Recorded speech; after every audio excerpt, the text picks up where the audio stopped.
The Breakfast Club offers us this conventional wisdom.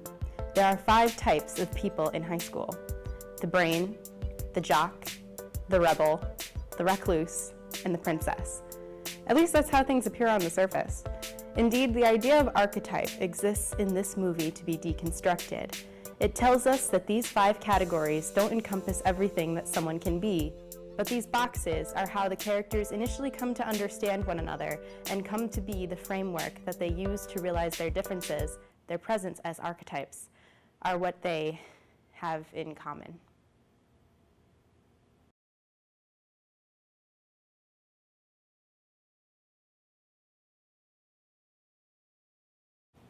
I don't think that I'm cut out for this.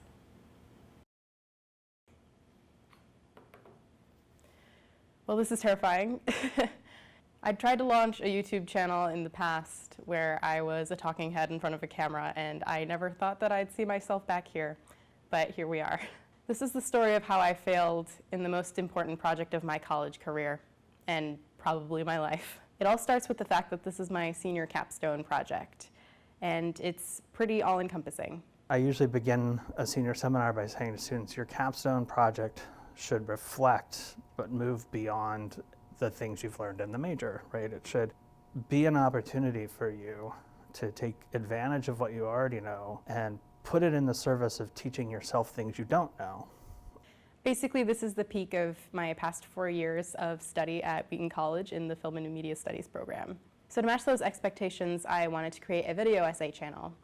It's a forum that I watch a lot and that a lot of my friends are enthusiastic about. I think it was the ideal for this sort of project just because it encompasses so much of the interdisciplinary nature of the major that I've come to know. You know, there's the production side, the film studies side, the new media side, for the fact that it lives on YouTube. But there's a dimension to this that I didn't exactly plan for. To me, something really cool about video essays and video essayists is the way they can do academic work, or, you know, sort of quasi-academic work, in a way that's very personal. Video essays are personal. The form itself is founded on personality and character and the person who is doing the essay. And I think throughout this process, I lost that.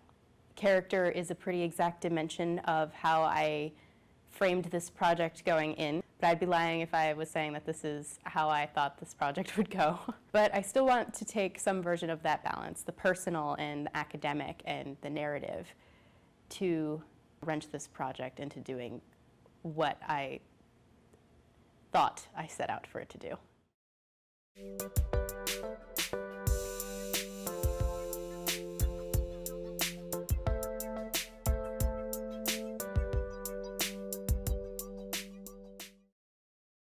So what happened? To start off, I thought of aspects of film study that were particularly interesting to me. I had taken a lot of really great film studies classes in the past at Wheaton, but this semester saw me in Women in Film, which is a topic that is very close to my heart. So I came to form a series of 6 video essays about women in film, specifically characters and how they are typed.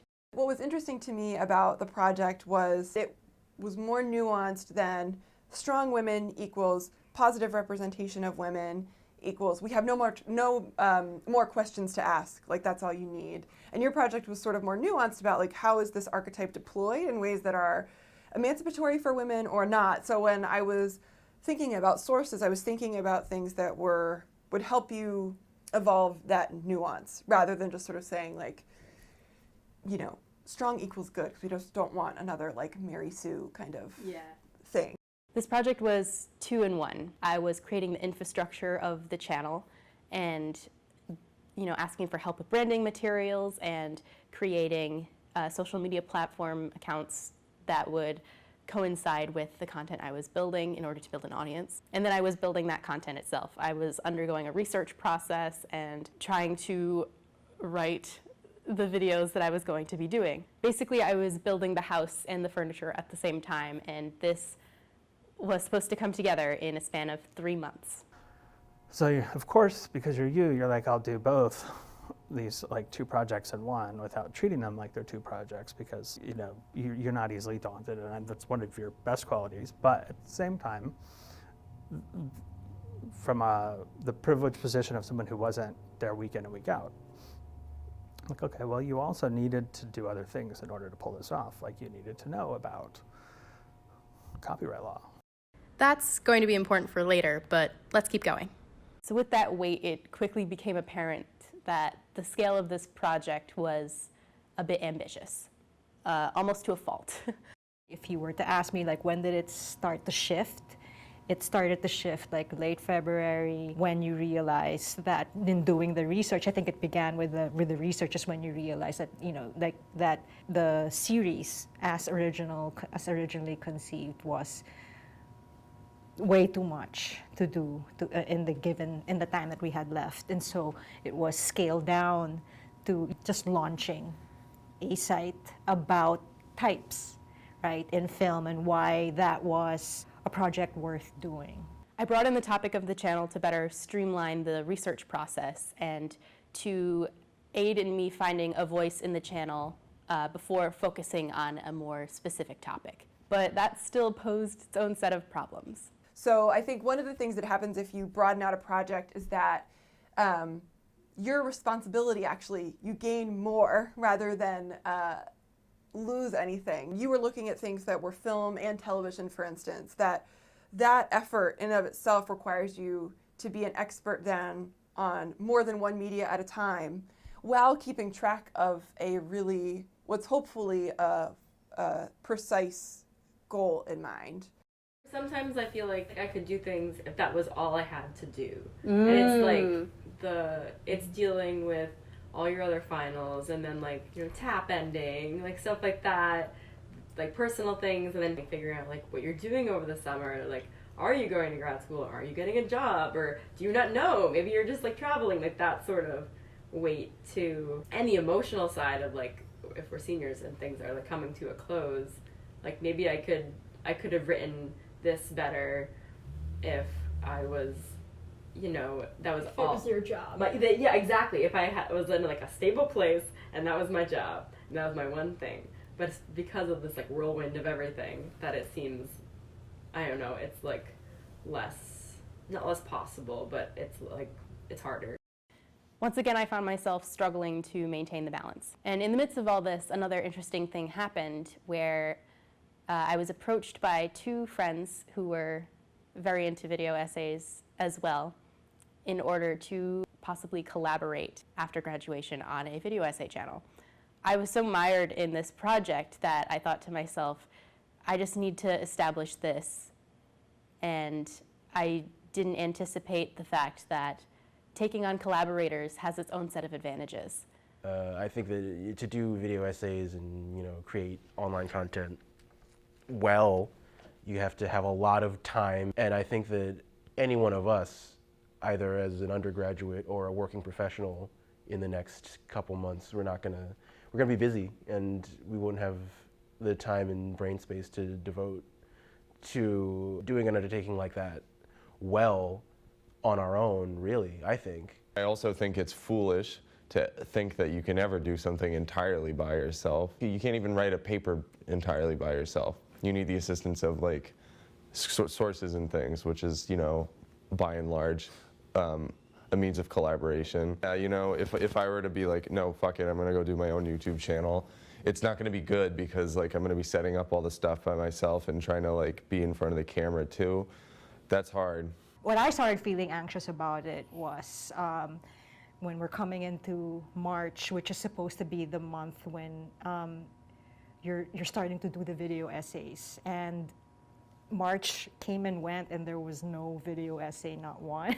And I think the nadir in seminar, if I were to put my finger on it, and thank God for Instagram because I can check the actual dates because it's in my Insta stories, was in April. And when you revealed to the seminar something that none of us in the room knew, which is that it was impossible for you to take the images from this specific list of shows that you've been meaning to write on.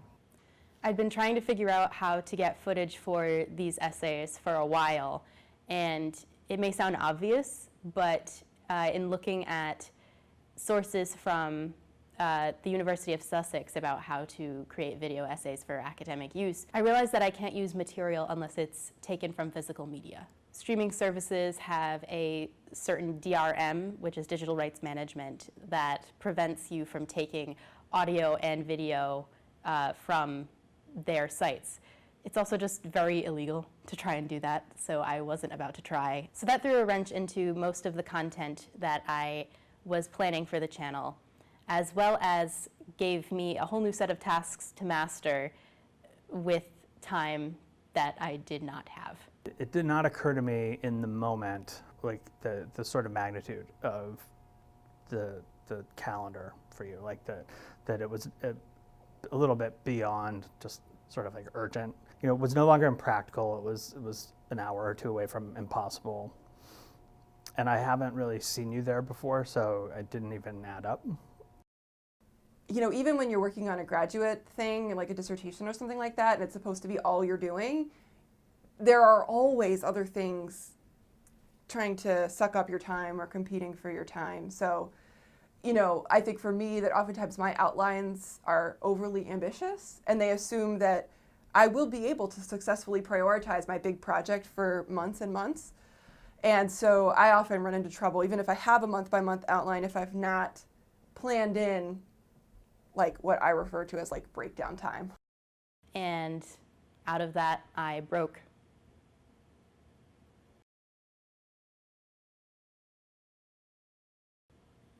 I found myself sitting in a room full of my friends and at a loss. What we all kind of tried to do was, first of all, comfort you that the fact that like you were having this roadblock is like so normal, especially at this point in college when you have been working for so long and doing so many projects and just continually pushing yourself over and over again on one project or another, or a homework assignment, or figuring out what to do over the summer, that like it makes sense that at this point your brain is just like, end it, like it needs to be done. And so I think part of it was us just being like, this is okay. And then from there breaking it down to be like, okay, like what can you do with it tonight, and like what can you do with it tomorrow, who can you talk with to like try and figure out like where to go from this step, which is like so much easier said than done.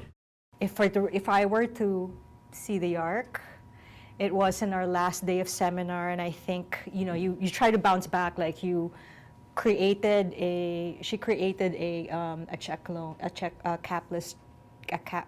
capstone checklist that was like broken down into small tasks per month, and she was adjusting those, moving targets. But in a very illuminating moment, it was a teaching moment. I feel like you taught me in seminar was, you know, admitting defeat and saying like, not just that my heart's not even in it, like which is basically what you were saying, like you tried to reconceptualize the whole project into a video essay about types using the Breakfast Club, because that was the one film that you could actually take video images off of. But that seemed to be like a poor reason to do a video essay on the Breakfast Club. And so she's admitting, Christina, you were admitting that that this is not even, that you can't get yourself into it. Like you couldn't, this is not what you wanted. I'd realized that I'd failed, and it sucked. This was supposed to be my big finale, and in that realization, I felt like I had let everybody down, and that I had let myself down, and that there may not even be a possibility of me graduating with this major. And I think that those feelings of inadequacy all amount to a certain thing that a lot of people share, and that a lot of people have different names for. Some of that perfectionism that I think like you experience, and people think that you're doing it just for you to aggrandize yourself somehow, and that's not even really what it is. In fact, it's I think a lot of times we wish we could give it up and just get it done, and it's very hard to work out of a different model than what we are used to. I also think that like this idea that like it needs to be the final thing is so closely tied to like mental illness and like anxiety and like depression, because like if you set yourself up for this like it has to be the biggest thing of my college career, like there's so much anxiety along with that like label that like, oh, it needs to be perfect in order for it to warrant this like stress on my mental health. Like I constantly feel like I'm pushing against like these walls of like anxiety telling me what I should be doing, and like I feel like the effort in some way has to be justified when that alone is effort that you're making. But out of this spiral, and in talking to other people about how this project had gone, I realized I wasn't alone. Projects failed. You remember Crime Alley?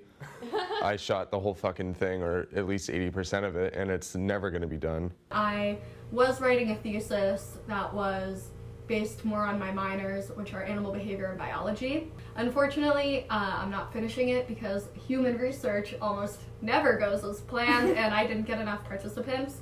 I was going to go to different countries in Latin America, although it shifted to like countries outside of Latin America as well, and look at feminist activist spaces in like college communities. I dropped it. I dropped one of my classes, and I also did not get the Watson, which was at the end of the day like I'm taking your phrase. At the end of the day, it was like a release. And I'm like, at this point, if I was going on a Watson fellowship, I'd be like, what the fuck? I'm not prepared for that. That's not something that like I feel ready to do. These things can feel like the end of the world in the moment, and in some ways they are. You know, the magnitude of a project like this just crumbling in your hands, it's all-encompassing. But to a certain extent, life also goes on. I remember being in 2nd grade, and I missed a homework assignment. I left my homework folder in Miss Medeiros' 2nd grade class, and it was coloring these little boxes. And I got home, and I was like, Mom, I left my homework folder in my cubby, and I can't do my homework. That is the only time I have not done homework in my entire life, was that 2nd grade day. But it like rocked me to my core. Yeah. Why? Definitely not because my mom was like, you didn't do your homework, like to the dungeon. Like no, like, they have never stressed that at all. It's all internalized. 2nd grade Holly was like, I'm a failure. I didn't color my squares. That dog will remain so sad. A blank page. And you know what? Nothing happened. So I lived to tell the tale. So I was left with a sense of, what more can I do? How can I overcome this? What is there left? And so we had that one moment where we're like, okay, so what if, I just, suggested off the cuff, like, why don't you just do a video essay about this whole process, this whole journey? And she came up on her own, came up with a concept of like, well then what is the type, right? It's still the video essay format, it's still talking about types, but then rephrasing it as what is a type who would be able to make this project work as planned. You Mary Sued your capstone project. And now we're here, and all that I have to do to graduate with a major in this program of study that means so much to me is answer that one question. What is the type? Who am I? I tried to turn that question on others who I was interviewing, and I got some pretty interesting responses. I found that it was a knee-jerk reaction for a lot of people to quip. I am a grumpy fraud, and I'm a blue hedgehog. And I'm a type B Aquarius, which means I'm very flowy. I'm a type A Scorpio, so I'm an intense AF. Well, we balance each other out. There we go. But then after that, those reflections got a bit deeper. This is interesting, so I was also going to bring up astrology signs. Right. I was born on the cusp of Pisces and Aries, and I used to really identify with Pisces because I was like, oh, I'm super sensitive, like no one can say anything like critical of me because I'll just immediately like curl up in a ball and like cry. And now I identify more with being an Aries, which is what I actually am. And I feel like it's been a long process of coming to terms with the fact that I can be a person who is full of contradictions. I can be an Aries who stress cries, and I can be an Aries who also happens to love Paddington 2 very much because I am super soft and mushy on the inside. Yeah. Basically, types are kind of bullshit. They're far from immutable, and they never fully capture the scope of who someone is. They are a good starting point for getting us to these deeper realizations, but on second thought, this all sounds kind of familiar.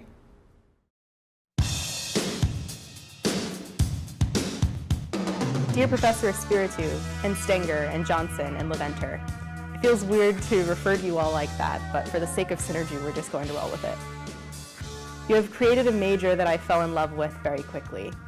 As a graduating senior, I wanted to create a love letter to it, one that merged elements of production, film study, and new media acumen in a way that dwarfed anything that I'd created before. But that's not what this story is about.